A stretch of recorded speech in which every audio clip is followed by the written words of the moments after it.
Well, the U.S. Senate has narrowly passed the Trump administration's proposed budget bill. House lawmakers are now hurrying back to Capitol Hill as the bill returns for a fresh vote, and that's after amendments made by the senators. If the proposed changes pass and House lawmakers reconcile with their Senate counterparts, American billionaire Elon Musk has said that he will form his own political party. On Monday, the Tesla CEO and billionaire shared a post on social media platform X saying that he will form the America Party as an alternative to the current bipartisan popularity that switches between the Reds and the Blues, basically the Democrats and the Republicans.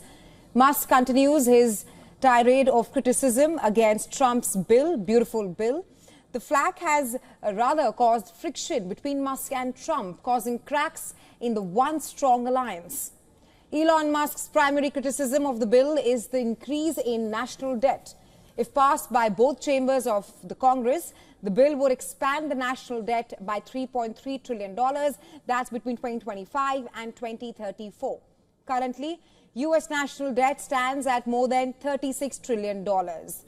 Last month, Musk had posted a poll on his social media account with the question, is it time to create a new political party in America that actually represents the 80% in the middle?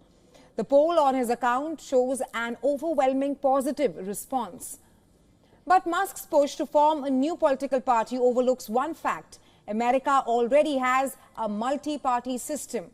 While the vote bank shuffles between the red and the blue camps, other parties also exist in this mix.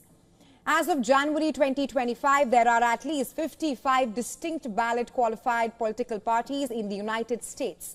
Data also shows that there are 238 state-level parties. However, there are three key minor parties which have a presence in more than 10 American states, which are, number one, the Libertarian Party, which is currently in 38 states, the Green Party in 23 states, and the Constitution Party in 12 states. Despite the long list of parties representing a spectrum of political ideologies, American voters have given overwhelming prominence to the Democrat and Republican Party.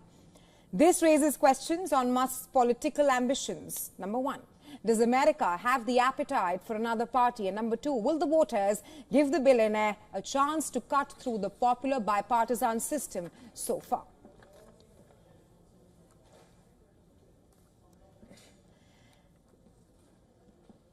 And while joining us live on the broadcast is Adil Nazarian, Senior Media Fellow, Gold Institute for International Strategy. She's joining us live from Washington, D.C. Welcome to We're On, Ms. Nazarian. First up, of course, Musk has said that if the bill passes, he will launch his own party called the America Party. My question to you is, how is this being perceived by the Americans? Because recent polls showed that 52% of Americans have an unfavorable view of Musk. So great to be on with you. You know, I think if we also cite a 2024, end of 2024 Gallup poll, it did point to 63% of America's population says a third major political party is needed. I think that over 70% of American independent voters do support a third political party, and especially younger Gen Z voters and millennials are also the ones who are very much in support of this. A lot of them are, you know, they may have with the independent party, they support that, but I don't think the independence party has gotten the kind of momentum that it necessarily needs to. I mean, Rand Paul, it's fantastic, but I think if a third party is introduced, in fact, by Elon Musk, it very may well, if he's able to fund it the way, for example, Soros has been able to fund the Democratic Party, Tom Steyer, all these people on the left, he has the wherewithal to do that. It could end up, honestly, you know, picking up steam and swaying a lot of independent middle of the way voters, and maybe even picking up some Republican and Democrats on the way. But Ms. Nazarian, you speak that the Gen Z are more inclined towards a third party.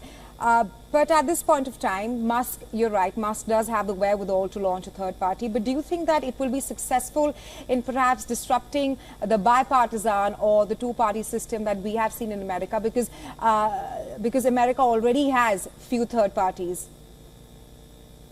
So, yeah, definitely. I think ultimately the two-party system will not be completely dismantled. I don't personally see, as things are now, a third party being as equal to the Republicans and Democrats. That said, if Elon Musk, let's say, does decide to go for this, he would need to honestly appeal to independents, centrists, disillusioned moderates from both sides, frankly.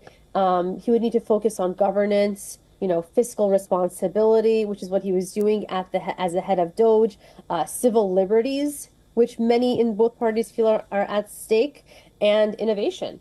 I think that he definitely has all of those under his belt, especially with his recent position as the head of Doge. And of course, considering the advent of tech and AI, he would need to embrace, which he does already, tech and direct democracy tools that would literally help him bypass traditional barriers. So I think that, yes, it could be a very viable thing. At the end of the day, it's going to be how much is he willing to not only grit, but also putting his face behind it, building the right team with the right characters, people who would be obviously aligned. And I think that he could give the Republicans and the Democrats a run, quite literally speaking. Ms. Nazarin, we saw in the past how Musk could not really handle both his company, Tesla, SpaceX, and Doge. How do you think he will be able to manage a third party, like he says, if he launches the America Party? It's interesting. I don't know how many people in your audience give credence to like numerology, but there are also some pretty well-known numerologists out there who have been saying, especially Gary is his name, the numbers guy. For example, this is Elon Musk's enemy year. So he's had a lot of very bad things happen to him during his enemy year, right? Because he is a pig zodiac sign, it's the year of the snake. Anyway, regardless of that, I think that honestly, once his companies have obviously felt it really where it hurts. This big, beautiful bill obviously is going to hurt his companies with 1.2 billion, I think, in losses, cutting all the subsidies for Tesla electric vehicles.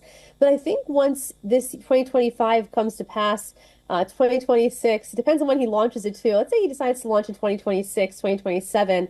I think that he will not have a difficult time managing that and also his businesses, making them succeed. He's a man who requires very little sleep from what I understand. And I think if he can recruit the right team around him, he can definitely, once he's in the clear, of course, he has to lay low a little bit more for the next few months. But I think once he's gotten through the worst of it, that he'll be able to manage everything quite well and seamlessly. My last question to Ms. Nazarin, do you think America is ready for a billionaire candidate? Absolutely. Absolutely. I think that what we've seen is, look at, for example, Zohran Mamdani, who just won New York's primary election. I mean, he comes from not a billionaire family, but from a wealthy family, but he decided to go the other way, to go socialist, to go left-wing, radical, arguably. You have people who were part of, Bernie Sanders' camp when I was out covering Bernie Sanders, Hillary Clinton, Trump, and Pence during the 2016 elections. Literal kids who were from very, very wealthy, one even a billionaire family, who decided to be socialist, who frankly, that's their own perception, I suppose. Perception versus perspective, which is a whole different topic. But I would say that they're definitely ready. Look at Mayor Mike Bloomberg of New York. I think he was a really formidable candidate. That said, I do think that Musk being a billionaire, that he's obviously not a socialist, but I think that he has the ability to rally people from both sides of the political perspective, because he's, at the end of the day, he's kind of like Trump in the sense that he takes the best of both parties. He's not one single policy oriented. His policies, his kind of ideology is able to be embraced by Democrats and Republicans alike. And at the end of the day, he's not so dissimilar from Trump in the fact that he is a businessman who's using technical and practical and scientific methods, basically, to fix the issues in the U.S. government and as an extension beyond. So I think America is ready for that. And I think that at the end of the day, we all know that it is only a billionaire candidate, probably, that could effectively change the direction of the U.S. politically. Right, Ms. Nazarin, thank you so much for joining us here on Race to Power with your insights. Thank you.